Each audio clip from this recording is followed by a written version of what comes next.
सावदा नगरपरिषद अंतर्गत शहरातील संपूर्ण पाणी पुरवठा 3 ते 4 दिवस बंद राहणार, दुरुस्ती व वॉटरप्रूफिंग कामासाठी।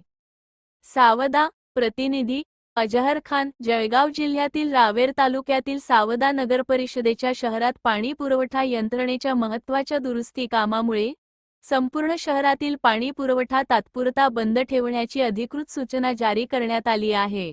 हे काम रेल्वे लाईनजवळील रॉ वॉटर पाईपलाईनमधील गळती दुरुस्ती आणि स्वामीनारायण नगर परिसरातील जलकुंभाच्या वॉटरप्रूफिंगसाठी आवश्यक आहे।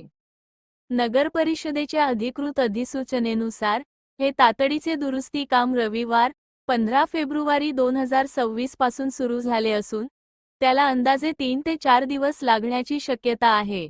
या कालावधीत शहरातील सर्व भागांत पाणी पुरवठा पूर्णपणे बंद राहणार आहे। नागरिकांनी पिण्याच्या पाण्याचा पुरेसा साठा आधीच करून ठेवावा आणि पाण्याचा काटेकोर वापर करावा, असे आवाहन प्रशासनाने केले आहे।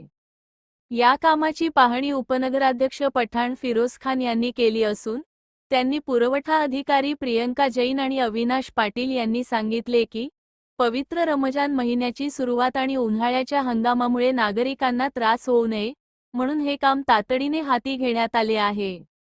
काम पूर्ण झाल्यानंतर पाणी पुरवठा पूर्ववत सुरू होईल। मात्र सुरुवातीच्या काही तासांत किंवा दिवसांत काही भागांत पाण्याचा दाब कमी राहू शकतो, त्यामुळे नागरिकांनी पाण्याचा जपून वापर करावा, असे नगरपरिषदेने स्पष्ट केले आहे।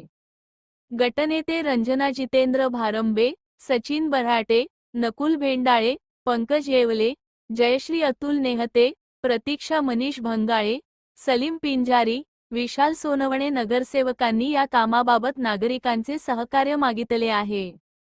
सावदा नगरपरिषदेचे मुख्याधिकारी भूषण वर्मा ते म्हणाले, हे काम शहराच्या पाणी पुरवठा यंत्रणेच्या दीर्घकालीन सुधारणेसाठी अत्यंत आवश्यक आहे।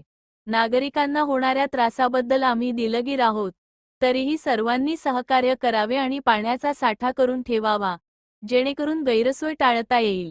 नागरिकांनी या कालावधीत पाण्याचा साठा करून ठेवावा आणि आवश्यकता भासल्यास नगरपरिषदेच्या अधिकाऱ्यांशी संपर्क साधावा, असे आवाहन करण्यात आले आहे।